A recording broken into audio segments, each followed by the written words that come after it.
তোর ফর্সা গালে টল দেখে বুকে ডামাডোল।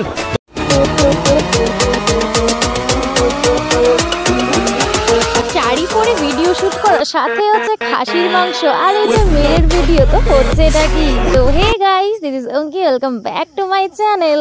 আজকে ছিল সানডে, আর সানডে মানেই কিন্তু ফান ডে। সানডেতে জমিয়ে খাওয়া দাওয়া, ঘুরতে যাওয়া, ভিডিও শুট করা, ল্যাদ খাওয়া, এগুলোই কিন্তু করে। তো যাই হোক, আজকে আমার প্ল্যান ছিল ঘুরতে যাওয়া, ভিডিও শুট করা, জমিয়ে খাওয়া দাওয়া করা। তো আমি ভিডিও শুট করবো বলে ছাদে এসেছি, কিন্তু তোমরা গাইস জাস্ট রোদটা দেখো, তুখর রোদ, বাপরে। চলে এসেছি আমি রুমে, আর রুমে এসে ভাবলাম যে ফার্স্টে পেট পূজা, তারপরে বাকি দুজা। তো যাই হোক, আমি চলে গেছিলাম রান্নাঘরে। এইদিকে আমার মা জননীকে দেখো, পুরো লাল হয়ে গেছে রান্নাঘরে, মুখটা দেখতে পাচ্ছ। আর মা আজকে রান্না করেছিল পুরো লাল লাল ঝাল ঝাল খাসির মাংস। তোমরা জাস্ট কালারটা দেখো গাইস, উফ, অসাধারণ কালার। মানে সানডে মানে সেদিনকে আমার মানে মাংস কিন্তু চাই, আর আমার অলওয়েজ ননভেজ হচ্ছে ফেভারিট, মানে চিকেন মাটন এটা আমার লাগবে। মাছ আমি খুব একটা বড় আমি মাছ প্রিয় না। তো যাই হোক, খাসির মাংসতে জমিয়ে খাওয়া দাওয়া করে গাইস আমি চলে এসেছি ছাদে। আর আজকে আমার লুকটা দেখো, পুরো রেড ভেলভেট সেজে গেছি, মানে রেড টমেটো, ঠিক আছে? যাই তোমরা বলো না কেন।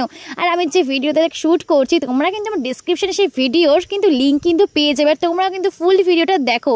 আজকে আমি যে গানটাতে শ্যুট করছিলাম সেটা হলো হরে কৃষ্ণা, তোমরা কিন্তু প্লিজ দেখো, আর ভিডিওটা কেমন হলো জানিও। সো দেখা হচ্ছে তোমাদের সাথে নেক্সট ভিডিওতে।